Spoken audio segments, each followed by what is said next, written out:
Josh, thank you so much. Thank you so much kasi everyday nagpapacook ka ng omelette sa akin. I love you so much for that, Josh. River. River. My big four. Alam mo yan, you're so very kind.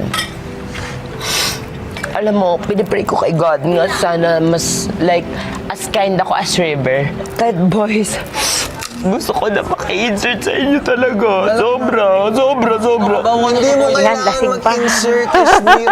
Ano ka ba? Kasi feeling ko, One of the girls. feeling ko kasi sobrang bakla ko for you guys. Since Tapos when? first time ko na feel na parang like, parang princess ako sa inyo, ganon. Talaga. Kaya sobrang happy ko na parang you Yan, treat me inom as pa. that. Maya-maya, Ano si ang mga Donnie pagpapasok sa isip niya pag lasing na kayo? sa kanila. Aywan. Sa boys' bedroom, si Esnir naman ang inasikaso ng boys. Bro, sorry, Ross. Hindi, okay ako. Okay ako.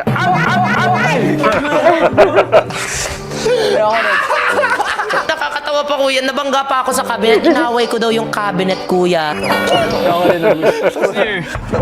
Kuya, nakakahiya!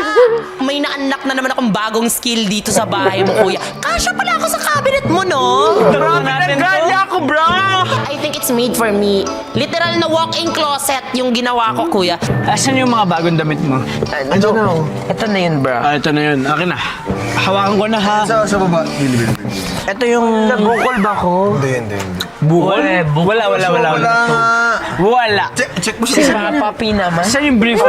O you wanna shower ba? Or... No, oh my God. Si Donnie tinulungan ng kaibigan na si Esnir na magbihis. Ako bibigyan sa'yo. Oh, siya daw magbibigay sa'yo.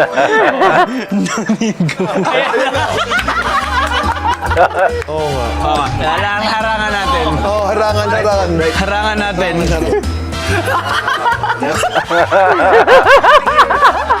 Kunin pa kanina, dressed you for ano.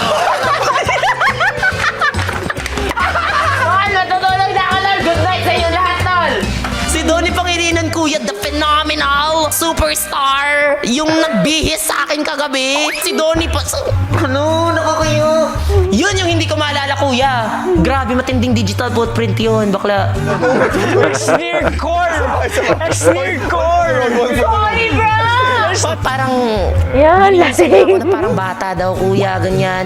Wala na ako, wala na. I'm not time, you know? I'm John, and I don't know ano yung usapan nila ni John. Habang si Si Cyril patuloy sa pag-aalaga sa girls.